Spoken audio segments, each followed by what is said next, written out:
They're gonna start drug testing people, I think, in Chicagoland area for that Section 8 and that WIC and all that stuff. And I think that's the best move. But the city, yeah, but the city.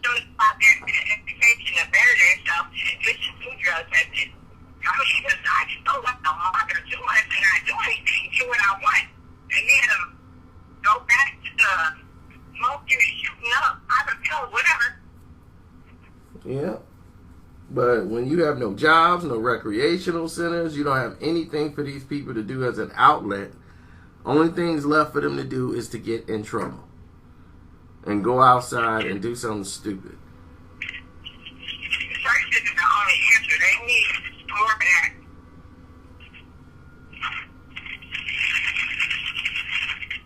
So that's why I'm not taking my kids back up there. That's why I was my sister.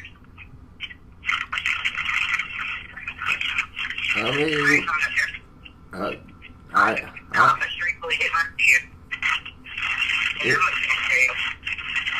it's not ideal. I'm telling you the truth. It's not ideal. I mean, I want to go visit some of my family, but I can't because they warring over there. I'm like, they warring over there right now. I can't go over there.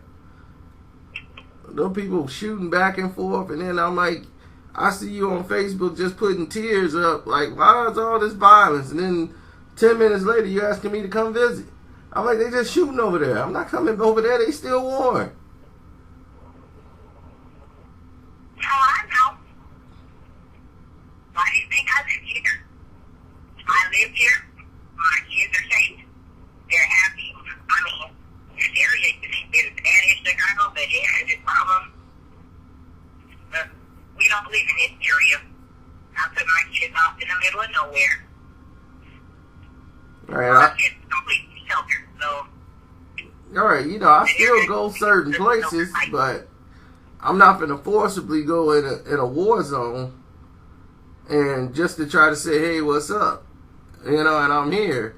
It's like, look, we got to have a meeting ground, and you got to be realistic about this. I know you want people to come visit your home, but if it's that much shooting going on in your area, if you're smart and you know you live in an area that is bad, then you need to change something about yourself in your living situation. Because I wouldn't live in that bed. I'll pick up and move in a minute, and I moved a lot. My kids know it. And they are perfectly fine with it because they can't complain. They're sick, they're happy, they can walk the streets, they don't have to worry about a thing. Tell you, I'll split people, white people are on the tongue, but you go walk the streets and a white person there still got a problem. yeah. That's just something. Black people need to change themselves. But I can't throw the whole thing on black people. It's a two-way street. One side cripples the other. Because the white people put what they wanted into black people's communities just so black people can kill themselves. Exactly. But you gotta rise above that and not be ignorant and fall victim to what they have done to get yourself out of that situation and don't let them control you like that, which is why I live the way I live. That's true, but not everybody is that enlightened. See, when you have no parenting. Everybody wants to take the time to think about that because school's not going to teach you that. Schools are going to teach you to pass the test. That is it. They're not going to teach you what's really going on, what you really need to know. So they're going to teach you. Ain't no damn training. Yep. Holy hell. I got to wait for the damn train. I'm sick and I hate working downtown. I swear. These random ass trains. Yeah, well, see, the problem is what you just said. And the fact is that the educational system has been torn down and getting worse and worse by the years. And you're right, they want you just passing tests. They don't want you to learn anything. That's why they're taking out arts. They're taking out most of the music classes. They don't want you to be creative anymore.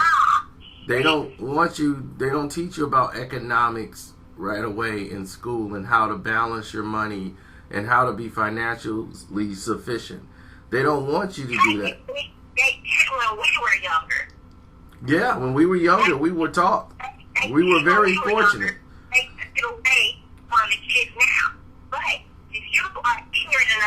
ahead and live by that, then that is on you. You have to think outside of the box. My daughter is learning how to do that because I pushed her to take those additional classes. I pushed her to actually learn how to do it on her own.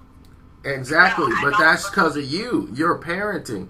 See, that's one thing that we had, or at least we were around. We were around. If even our parents wasn't there, there was another parental type figure that was there to help implement you in the right direction.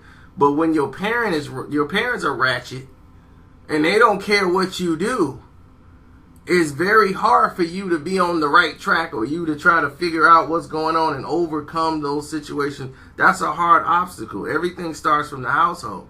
And most of these people, their parents is just as ratchet as them. And they just out here wild. And I'm just like, oh my God, this don't even make sense. But then you can't really blame them, because if you look at the household, you're like, oh my God, like, you gonna smoke weed with your kids? You fighting with your kid over weed? And it's ridiculous.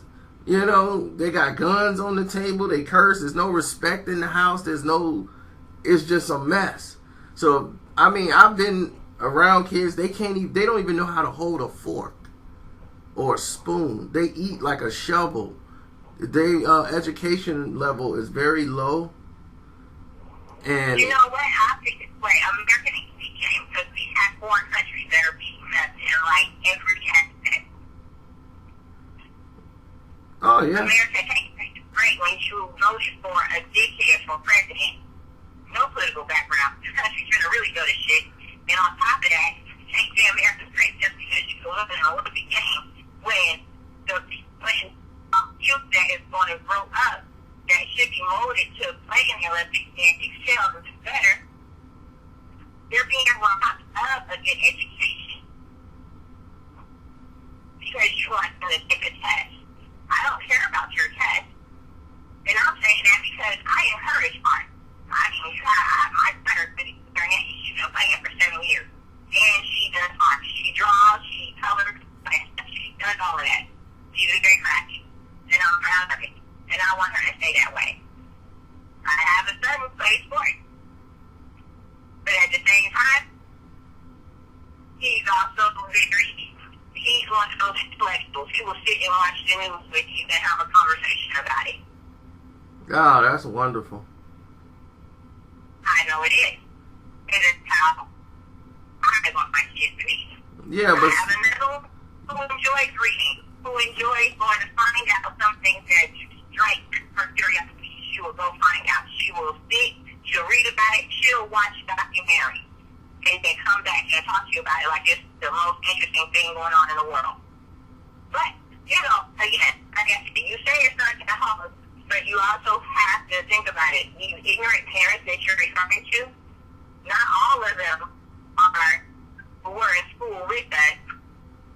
It also started with them being able to step outside and explore the curiosity. They're like, hey, I wonder what this is. I wonder what happens if I do this. I wonder, you know, you just gotta think.